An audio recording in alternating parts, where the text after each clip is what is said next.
everybody, welcome back to my YouTube channel. I'm still looking for another intro.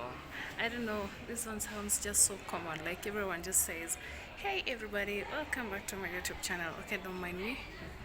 I'm outside of the house, actually at the staircase. And so, yeah, it's just there's some fresh air outside here, and I just thought of doing it here instead of just staying in the house, because anyway this is not like a very complicated kind of a video. It's just really something that has been bothering me. I don't know whether I'm the only mom, like ever since I gave birth to my own child,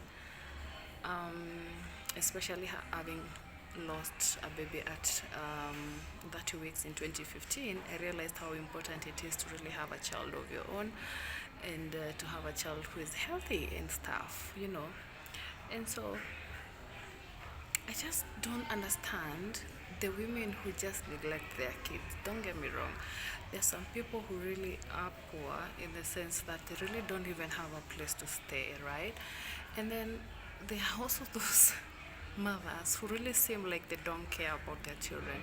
I'm talking about especially these women on the streets. I don't know whether it's a only thing that matters, to be on the street and borrow money and kind of like use these children to extort money from people and to seek for sympathy, using these children. Or what really happens? Do they have motherly instincts? Because don't tell me that poverty pushes you as a mother to really expose your child to that extent. I'm talking about, you find a child just on the streets, it's raining, it's muddy, they don't even have sweaters, they're not warm, they're just there on the floor seated, and the mother is very comfortable. Sometimes utapatata they've been given some slices of bread, and instead of sharing these slices of bread with the children, wanakula. Like, what? I just don't get it. I don't get where the motherly instincts go for these ladies. I understand they are poor, I understand there are no resources, but imagine some of them even make a lot of money more than people that are at home, because wanachangiwa and they make a lot of money. They would afford to buy sweaters for these children, buy them, or even, like, I don't know. If a child is so much for you, if you feel like you cannot be able to sustain your child, instead of subjecting them to such harshness of the world, why don't you just give them up for adoption? I may sound insensitive here, but to be honest with you, that's the only thing that comes to my mind. Like, really? How do you do that? How do you just let your child go out there and struggle? How do you become so comfortable seated next to a child who has mucus all over? Probably she's soiled and all wet. You don't care. Don't tell me you're mad. You're not mad, because you wouldn't be on the streets borrowing. You'd be loitering around and people would take your child and help them. But the worst part is, these women will use these children to ask for money. I always work with Mahabi, and he'll be like, achana na hawa watu, like, utawahurumia sana because wako huku, wako all over. But I'm just so touched every time I see a child. I am almost tempted every time to take them, and I don't know where. Just take them, buy them a sweater or food or something. But then again, you don't want to approach these women because utatusiwa vibaya sana. Am I the only one who feels very sorry for these children? What can be done? What can the government do? What can these organizations that protect children do? Because there has to be something, At the end of the day, there has to be something. There has to be something that can be done to protect these children.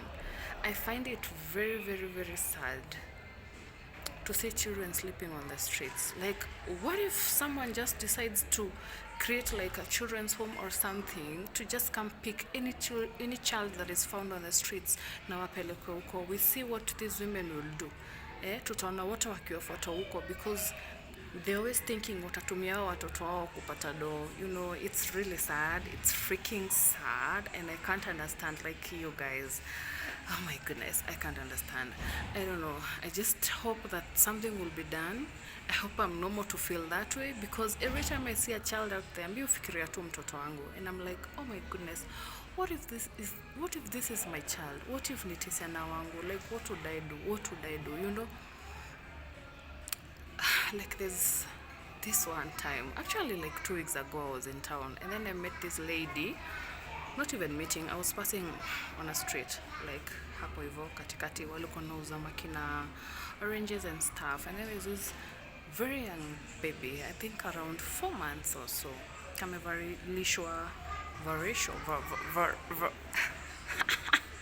what, anyway, kamevalishwa, don't mind the Kikuyu in me, no, but sijaadhirika, by the way, I really try, like mujaribu tu sana. Anyway, back to the sad story. Kamevalishwa this romper, yes, it's so dirty. The baby looked so wet, like whatever alikuwa amefunga huko ndani alikuwa tu amejisusulia, and God knows kama alikuwa amepoop or whatever. So the lady's just seated there. I don't know whether that's a mom or not. Amekaa tu hapo, and then this is a very busy street. Katoi ndio kana learn ku crawl. You understand?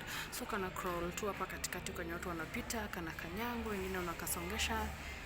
And then I just took that child. Nikakainua, nikakapeleka hapo kando ya nini, nikakapeleka hapo kando ya the mom. And so I asked, or I don't know if that's a mom or not. Nikamuuliza, mbona huwezi chukua huyu mtoto? Like, huwezi mchukua, uoni yako hapa tu anakanyangwa, na mbona huwezi mchukua ukamweka mahali safe? Do you know what the lady told me? Sasa mimi namchukua nimpeleke wapi? Like, unataka nimchukue nimpeleke wapi? Oh my god. Nilikuwa naenda Jivanji Gardens hapo karibu. I was going to, I think, Kirenyera Millers to get my baby some porridge. Some uji for porridge. Oh my god. My heart just sank for that child. Like, na nilimwacha hapo akiambia the other ladies walikuwa nao, sasa huyo ananiambia nini? Ananiambia nimchukue nimpeleke wapi? Jesus Christ. I just didn't understand. Like, is that a woman? What is the problem? Like, for real, I just didn't get it. It was just so sad, you guys, that I even shed tears. Nilienda tu, thank God I had some shades on, because otherwise hata sijui watu wangefikiria nani amenichapa. I really prayed for that child, because as a list, and even thought, sasa mtu akachukua mtoto kaa uso unaitwa mob justice, waambiwe tu ulikuwa unataka kuiba mtoi, you know. So at the end of the day, there's nothing much you can do as a person, but you just feel for that child, you know. Like, what? Hata heri ungetumia contraceptives badala ya kuzaa mtoto alafu subject to this kind of harshness, this kind of treatment. What? Are you even serious? You know, there's so many women, by the way, wenye sijui kama ni uchungu wa kusikia or wako na mashida mingi kwa akili, they're like depressed, or what can be done?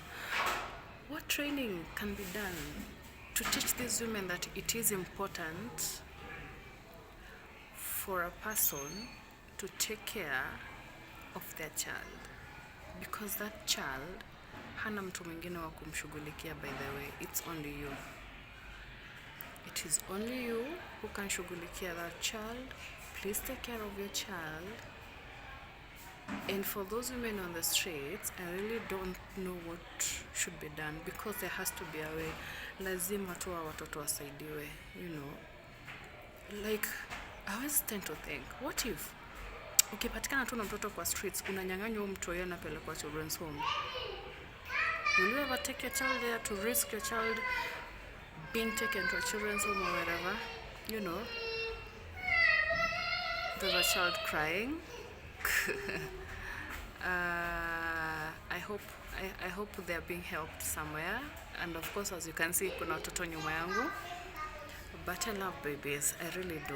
And I don't know. Shout outs to all the ladies who are struggling to bring up their kids. It's not easy. it's not easy to bring up a child. I know how hard it is to actually think about it.